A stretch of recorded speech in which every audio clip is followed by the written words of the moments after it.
Welcome to Bangalore foodies. ಇವತ್ತು ನಾನು ನಿಮಗೆ ಬೇಳೆ ಹೋಳಿಗೆ ಹೇಗೆ ಮಾಡೋದು ಈಸಿ ವೇಯಲ್ಲಿ ಅಂತ ಹೇಳ್ಕೊಡ್ತಿದ್ದೀನಿ. Lockdown special. ತುಂಬಾ ಬೋರ್ ಆಗ್ತಿದೆ ಮನೆಯಲ್ಲಿ ಅಂದಾಗ ಹೋಳಿಗೆ ಮಾಡೋಕ್ಕೆ ಬರ್ತಿರೋರು ತುಂಬ ಈಸಿ ಮೆಥಡಲ್ಲಿ ಇದನ್ನು ಕಲ್ತ್ಕೋಬೋದು. ಹಾಗೆ ಇದ್ರ ಜೊತೆ ನಾನು ಇನ್ನೊಂದು ವೆರೈಟಿ ಹೇಳ್ಕೊಡ್ತಿದ್ದೀನಿ. ಇದು ಹೋಳಿಗೆ ರಸಮ್. ಇದಂತೂ ಆಸಮ್ ಆಗಿರುತ್ತೆ ಫ್ರೆಂಡ್ಸ್. ಟೇಸ್ಟ್ ಮಾತ್ರ ತಪ್ಪದೇ ಟ್ರೈ ಮಾಡ್ತೀರಾ.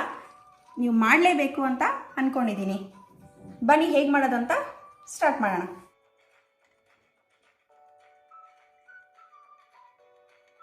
ನೋಡಿ, ನಾನು 1 ಗ್ಲಾಸಷ್ಟು ತೊಗರಿಬೇಳೆ ತೊಗೊಂಡಿದ್ದೀನಿ. ಈಗ ಇದನ್ನು ಚೆನ್ನಾಗಿ ನೀರಲ್ಲಿ ಹಾಕಿ ಒಂದು 3-4 ಟೈಮ್ಸ್ ತೊಳೆದ್ಬಿಟ್ಟು ಇದನ್ನು ಒಂದು ಬೌಲಲ್ಲಿ ಹಾಕಿ ಬೇಯಿಸ್ಕೊಳ್ಳೋಣ. ಈಗ ಚೆನ್ನಾಗಿ ತೊಳ್ಕೊಂಡಿರೋ ಬೇಳೆನ ಒಂದು ಪಾತ್ರೆಗೆ ಹಾಕಿ ಪಾತ್ರೆಯಲ್ಲಿ ನೀರು ಹಾಕಿ ಬೇಯಿಸ್ಕೊಳ್ತೀನಿ.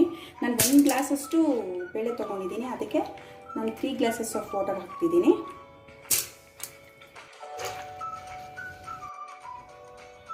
ಈಗ ಅದು ಚೆನ್ನಾಗಿ ಬೇಯಬೇಕು. ಏನಿಲ್ಲ ಅಂದರೂ ಒಂದು 80% ಅಷ್ಟು ಬೇಳೆ ಬೇಯಿಸ್ಕೋಬೇಕು. ಫುಲ್ ಬೇಳೆ ಎಲ್ಲ ಹೊಡಿಬೇಕು, ಅಲ್ಲಿ ತನಕ ಬೇಯಿಸ್ತಿದ್ದೀನಿ. ನಾನಿಲ್ಲಿ ಮೈದಾ ತೊಗೊಳ್ತಿದ್ದೀನಿ. ನಾನು ಮೈದಾ 2 ಕಪ್ಸು 2 ಸ್ಮಾಲ್ ಕಪ್ಸ್ ಆಗೋಷ್ಟು ಮೈದಾ ತೊಗೊಳ್ತಿದ್ದೀನಿ. ಇಲ್ಲಿ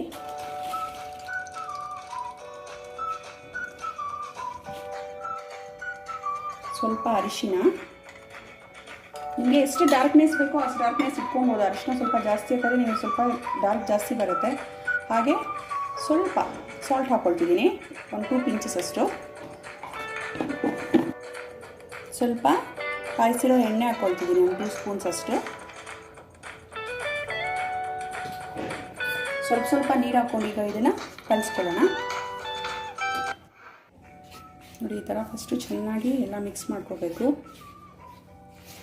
ನನಗೆ ಹೋಳಿಗೆಗೆ ಬೇಳೆ ಹೋಳಿಗೆ ಯೆಲ್ಲೋ ಕಲರ್ ತುಂಬ ಇರೋದು ಇಷ್ಟ ಆಗಲ್ಲ. ಸೊ ನಾನು ಸ್ವಲ್ಪ ಅರಿಶಿನ ಹಾಕಿದ್ದೀನಿ. ಇದಕ್ಕೆ ಚೂರೇ ನೀರು ಹಾಕ್ಕೊಂಡು, ತುಂಬ ಗಟ್ಟಿ ಇರಬಾರ್ದು, ಚಪಾತಿ ಹಿಟ್ಟು ಥರ, ಸ್ವಲ್ಪ ತೆಳುವಾಗೇ ಇರಬೇಕಿದು.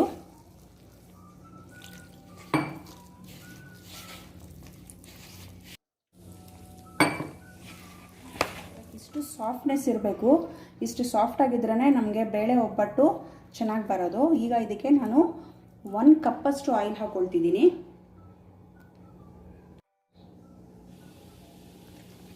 ಆಯಿಲ್ ಈ ಥರ ಚೆನ್ನಾಗಿ ಹಾಕ್ಕೋಬೇಕು. 1 ಕಪ್ಪಷ್ಟು ಆಯಿಲ್ ಹಾಕ್ಕೊಂಡು ಈಗ ಇದನ್ನು ಚೆನ್ನಾಗಿ ನಾದ್ಕೊಬೇಕು.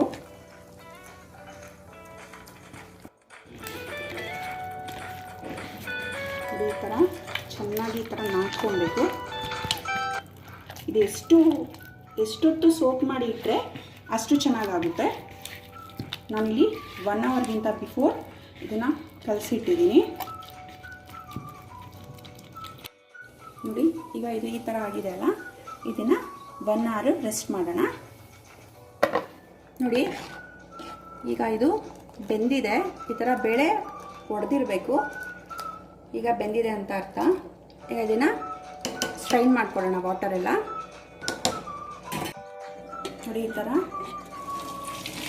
ಫುಲ್ಲು ಬೇಳೆಯನ್ನು ಸ್ಟ್ರೈನ್ ಮಾಡ್ಕೋಬೇಕು. ಅದರಲ್ಲಿರೋ ವಾಟರೆಲ್ಲ ಫುಲ್ಲು ಕೆಳಗಡೆ ಇದರಲ್ಲಿ ಬಂದುಬಿಡಬೇಕು. ಅಷ್ಟು ಫುಲ್ ಎಲ್ಲ ಡ್ರೈ ಆಗಬೇಕು. ಬೇಳೆ ಒದ್ದೆ ಇರಬಾರ್ದು, ಆಗ ಹೂರ್ಣ ಚೆನ್ನಾಗಿ ಬರಲ್ಲ. ನೋಡಿ, ಈಗ ಇದು ಬೇಳೆ ಬಿಸಿ ಇದ್ದಂಗೆ ಇದರಲ್ಲಿ ಬೆಲ್ಲ ಹಾಕ್ಕೊಂಡ್ಬಿಡಬೇಕು.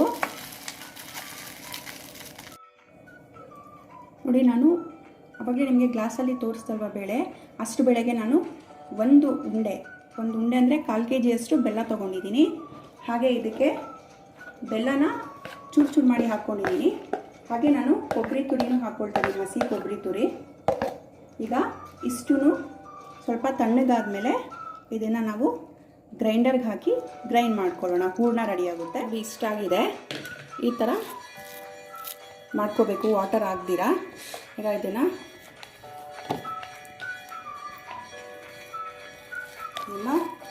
ಒಂದು ಬೌಲಿಗೆ ತಗೊಳ್ತಾ ಇದ್ದೀನಿ. ನೋಡಿ, ಈಗ ಹೂರ್ಣ ರೆಡಿಯಾಗಿದೆ. ಇದಕ್ಕೆ ನಾನು 1 ಗ್ಲಾಸ್ ಬೇಳೆ ಹಾಗೆ 1 ಗ್ಲಾಸ್ ಬೇಳೆಗೆ 1/4 kg ಅಷ್ಟು 1 ಉಂಡೆ ಅಷ್ಟು ಒಂದು ದಪ್ಪ ಉಂಡೆ ಬರುತ್ತಲ್ಲ ಆ ಥರ ಒಂದು ಉಂಡೆ ಅಷ್ಟು ಬೆಲ್ಲ, ಹಾಗೆ ಅರ್ಧ ಚಿಪ್ಪು ತೆಂಗಿನ ತುರಿ ಇಷ್ಟು ಹಾಕಿ ಗ್ರೈಂಡ್ ಮಾಡಿ ಇಟ್ಕೊಂಡಿದ್ದೀನಿ. ಈಗ ಇದನ್ನು ಸೈಡಲ್ಲಿ ಇಡೋಣ. ಈಗ ಹೋಳಿಗೆ ರಸಗೆ ರೆಡಿ ಮಾಡ್ಕೊಳ್ಳೋಣ. ನಾನು ಹೋಳಿಗೆ ರಸಮ್ಗೆ ರೆಡಿ ಮಾಡ್ಕೊಳ್ತಿದ್ದೀನಿ. 1.5 ಈರುಳ್ಳಿನ, ದೊಡ್ಡ ಸೈಜ್ ಈರುಳ್ಳಿ 1.5 ಈರುಳ್ಳಿ ಅಷ್ಟು ಕಟ್ ಮಾಡಿ ಇಟ್ಕೊಂಡಿದ್ದೀನಿ. ಇದಕ್ಕೆ ನಾನು 1 2 ಸ್ಪೂನ್ಸ್ ಅಷ್ಟು ಆಯಿಲ್ ಹಾಕ್ಕೊಳ್ತಿದ್ದೀನಿ.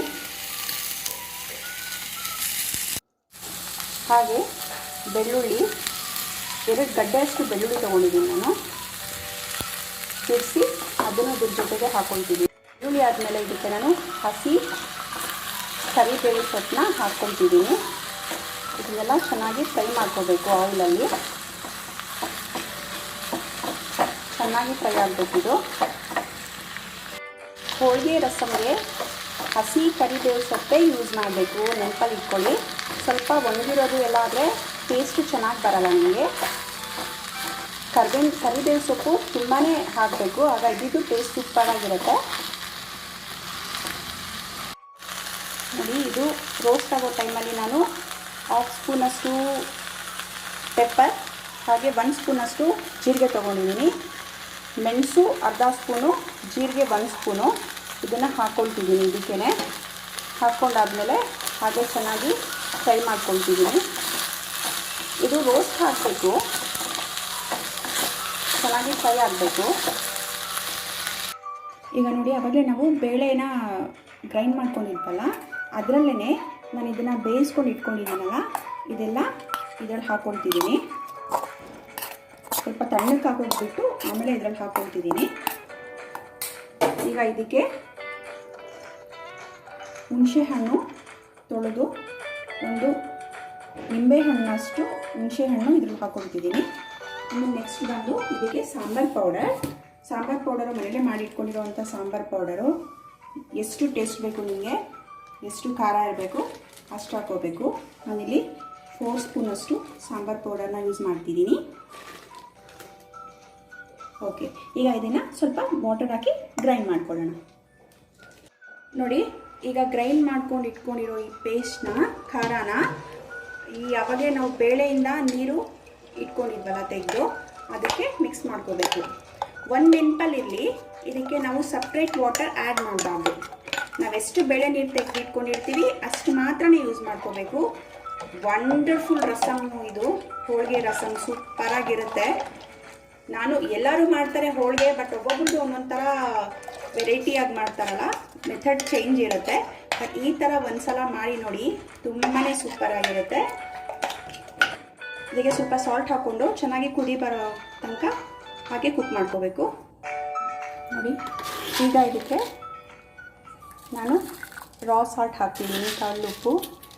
ರಾಕ್ ಸಾಲ್ಟು ಚೆನ್ನಾಗಿರುತ್ತೆ ಪುಡಿ ಉಪ್ಪಿಗಿಂತ. ಹಾಗೆಯೇ ಹೂರಣ, 1 ಚಿಕ್ಕ ಉಂಡೆಯಷ್ಟು ಹೂರಣನ ಮಿಕ್ಸ್ ಮಾಡ್ಕೊಳ್ತಿದ್ದೀನಿ. ಸ್ವೀಟ್ ತುಂಬ ಬೇಕಾಗಿರೋರು ಬೆಲ್ಲ ಬೇಕಾದ್ರೂ ಹಾಕ್ಕೋಬೋದು, ಬಟ್ ನಾನು ಬೆಲ್ಲ ಆ್ಯಡ್ ಮಾಡ್ಕೊಳ್ತಿಲ್ಲ. ನನಗೆ ಸ್ವಲ್ಪ ಖಾರನೇ ಜಾಸ್ತಿ, ಸ್ಪೈಸಿ ಆಗಿರಬೇಕು ಅಂತ.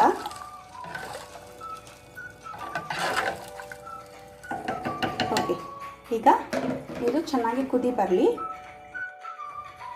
ನೋಡಿ, ಈ ಥರ ಕುದೀತಿದೆಯಲ್ಲ, ಈಗ ಇದನ್ನು ಇಳಿಸ್ಕೊಂಡು ಇದಕ್ಕೆ ಒಗ್ಗರಣೆ ಮಾಡ್ಕೊಳ್ಳೋಣ. ಈಗ ನಾನು ಆಗಲೇ ತೊಗೊಂಡಿದ್ದು ಬಾಂಡಿನ ತೊಗೊಂಡಿದ್ದೀನಿ. ಇದರಲ್ಲಿ ತುಪ್ಪ ಹಾಕ್ಕೊಳ್ತಿದ್ದೀನಿ. ಒಗ್ಗರಣೆಗೆ ತುಪ್ಪನೇ ಯೂಸ್ ಮಾಡಬೇಕು, ಆಗಲೇ ಹೋಳಿಗೆ ರಸಮ್ ತುಂಬಾ ಟೇಸ್ಟಿಯಾಗಿರೋದು. ಈಗ ತುಪ್ಪ ಸ್ವಲ್ಪ ಕಾದಿದಾಯ್ತಲ್ಲ, ಈ ಟೈಮಲ್ಲಿ ಸಾಸಿವೆ,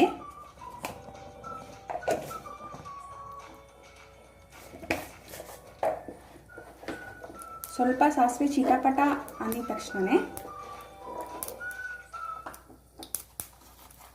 ಬೆಳ್ಳುಳ್ಳಿ ಹಾಕೊಳ್ತಿದ್ದೀನಿ.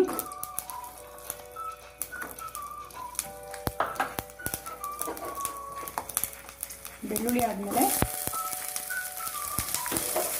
1 ಚಿಕ್ಕ ಆನಿಯನ್ನ ಸಣ್ಣಕ್ಕೆ ಹಚ್ಚಿಟ್ಕೊಂಡು ಆನಿಯನ್ ಹಾಕೊಳ್ತಿದ್ದೀನಿ. ತುಪ್ಪ ಹಾಕೋದ್ರಿಂದ ಸ್ವಲ್ಪ ಸ್ಮೋಕಿ ಜಾಸ್ತಿ ಬರುತ್ತೆ ಹೊಗೆ.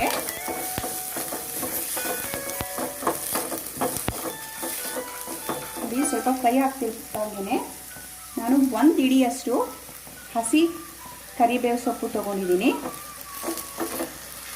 ಆ್ಯಕ್ಚುಲಿ ಇದಕ್ಕೆ ಹಾಗಾಗಿ ಕರಿಬೇವನ್ನ ಬಿಡಿಸ್ತೀರ ಹಾಕಬೇಕು ಹೋಳಿಗೆ ಸಾರಿಗೆ, ಬಟ್ ಅದು ನನ್ನ ಮನೇಲಿ ಅವೈಲೇಬಲ್ ಇರಲಿಲ್ಲ. ಸೊ ಈ ಥರ ಹಸಿದೇ ಇತ್ತು, ಅದಕ್ಕೆ ನಾನು ಇದನ್ನೇ ಬಿಡಿಸಿಟ್ಟಿರೋದನ್ನೇ ಹಾಕ್ಕೊಳ್ತಿದ್ದೀನಿ.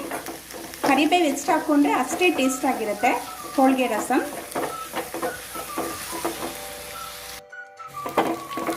ನೋಡಿ ಅರೋಮಾ ಎಷ್ಟು ಚೆನ್ನಾಗಿ ಬರ್ತಿದೆ. ತುಪ್ಪದ್ದು ಮತ್ತು ಕರಿಬೇವು ಸೊಪ್ಪು, ಬೆಳ್ಳುಳ್ಳಿ ಎಲ್ಲ ಅರೋಮ್ಯಾಟಿಕ್ ತುಂಬಾ ಚೆನ್ನಾಗಿದೆ. ನೋಡಿ ಇವಾಗ ಇದಾಗಿದೆ. ಇದನ್ನು ಸ್ಟವ್ ಆಫ್ ಮಾಡಿಕೊಂಡು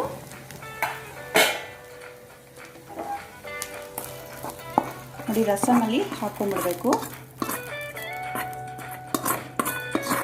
ಈಗ ಹೋಳಿಗೆ ಮಾಡಲಿಕ್ಕೆ ನಾನು ತವಾ ಇಟ್ಕೊಂಡಿದ್ದೀನಿ. ಹಾಗೆ ನಾನು ಆಯಿಲ್ ಪ್ಯಾಕೆಟನ್ನೇ ಕಟ್ ಮಾಡಿ ಯೂಸ್ ಮಾಡ್ತಿದ್ದೀನಿ. ಬಿಕಾಸ್ ಇವಾಗ ಲಾಕ್ಡೌನ್ ಇದೆಯಲ್ಲ, ಸೊ ಹೊರಗಡೆ ಹೋಗೋಂಗಿಲ್ಲ. ಅವಾಗ ನಮಗೆ ಹೋಳಿಗೆ ಮಾಡೋ ಪೇಪರು ಸಿಕ್ಕೋ ಚಾನ್ಸಸ್ ಇಲ್ಲ. ಸೊ ನಾನು ಇದನ್ನೇ ಯೂಸ್ ಮಾಡ್ಕೊಳ್ತಿದ್ದೀನಿ.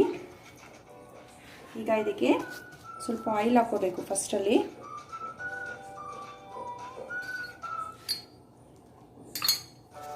ಆಯಿಲ್ ಹಾಕಿ ಈ ಮೈದಾ ಹಿಟ್ಟು ಕಲಿಸ್ಕೊಂಡಿರೋದಿದೆಯಲ್ಲ, ಇದನ್ನು ಎಷ್ಟು ಬೇಕು ಅಷ್ಟು ತೊಗೊಬೇಕು.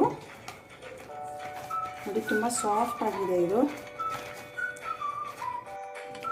ನೋಡಿ ಈಗ ಇದು ಹೂರ್ಣ ಇದೆಯಲ್ಲ, ಹೂರ್ಣನ ಇದರಲ್ಲಿ ಮಿಡ್ಲಲ್ಲಿ ಇಟ್ಕೊಂಡು ಈ ಥರ ಫೋಲ್ಡ್ ಮಾಡ್ಕೋಬೇಕು.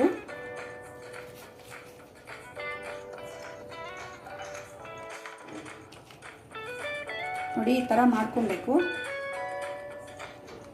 ಈಗ ನಾನಿದು ಕೈಯಲ್ಲೇ ತಟ್ಕೊಳ್ತಿದ್ದೀನಿ. ನೋಡಿ ಈ ಥರ ಕೈಯಿಂದನೇ ಫಿಂಗರ್ಸಿಂದ ಈ ಥರ ತಟ್ಕೋಬೇಕು. ಸುತ್ತಲೂ ಹಿಟ್ಟಿದ್ರೆ ಆ ಹಿಟ್ಟನ್ನ ಮತ್ತೆ ಈ ಥರ ನಾವು ಫೋಲ್ಡ್ ಮಾಡ್ಕೊಳ್ಬೇಕು. ಯಾಕಂದರೆ ಲಾಸ್ಟಲ್ಲಿ ಹಿಟ್ಟಿದ್ರೆ ಚೆನ್ನಾಗಿ ಬರಲ್ಲ. ಅದಕ್ಕೇ ಎಷ್ಟು ಅಗಲ ಬೇಕು ನಿಮಗೆ ಅಷ್ಟು ಅಗಲ ಮಾಡ್ಕೋಬೋದು. ನೋಡಿ ಈಗ ಇದನ್ನು ನಾನು ಕೈ ಮೇಲೆ ಹಾಕ್ಕೊಂಡು ಆಮೇಲೆ ಹೆಂಚು ಮೇಲೆ ಹಾಕ್ತಿದ್ದೀನಿ. ಡೈರೆಕ್ಟಾಗಿ ಕವರ್ ಆಗ್ತಿಲ್ಲ. ಈ ಥರ ಹೆಂಚು ಮೇಲೆ ಹಾಕೊಂಡ್ಮೇಲೆ ನಾವು ಅಡ್ಜಸ್ಟ್ ಮಾಡ್ಕೋಬೋದು. ಅಷ್ಟೇ ಮೀಡಿಯಮಲ್ಲೇ ಇರಲಿ. ಇದಕ್ಕೆ ತುಪ್ಪ ಆದರೂ ಯೂಸ್ ಮಾಡ್ಬೋದು, ಇಲ್ಲ ಆಯಿಲ್ ಆದರೂ ಯೂಸ್ ಮಾಡ್ಬೋದು. ನೋಡಿ ಈಗ ಇದು ಸ್ವಲ್ಪ ಸುಟ್ಟಿದೆ ಅಲ್ಲ, ನೋಡ್ಕೊಬೇಕು ಇದನ್ನು. ಯಾಕಂದರೆ ತುಂಬ ಮೆತ್ತಕ್ಕಿದ್ರೆ ಟರ್ನ್ ಮಾಡ್ಬೇಕಾದ್ರೆ ಅದು ಬಿಟ್ಕೊಂಡ್ಬಿಡುತ್ತೆ. ಹಾಂ, ಹೀಗೆ ಟರ್ನ್ ಮಾಡಿಕೊಂಡು ಮತ್ತೆ ತುಪ್ಪ ಹಾಕೋಬೇಕು. ಈಗ ಇದು ಇನ್ನೊಂದು ಸಲ ತೋರಿಸ್ತಿದ್ದೀನಿ. ನೋಡಿ ಮೈದಾ ಹಿಟ್ಟು ಕಲಿಸ್ಕೊಂಡಿದ್ವಲ್ಲ, ಅದನ್ನು ಈ ಥರ ಸ್ವಲ್ಪ ಸ್ಪ್ರೆಡ್ ಮಾಡಿಕೊಂಡು ಅದರಲ್ಲಿ ಹೂರ್ಣ ಇದೆಯಲ್ಲ, ಹೂರ್ಣನ ಉಂಡೆ ಮಾಡಿಕೊಂಡು ಹೂರ್ಣ ಇಟ್ಕೋಬೇಕು. ಮಿಡ್ಲಲ್ಲಿ ಇಟ್ಕೊಂಡು ಆದಮೇಲೆ ಇದನ್ನು ಈ ಥರ ಫೋಲ್ಡ್ ಮಾಡ್ಕೋಬೇಕು.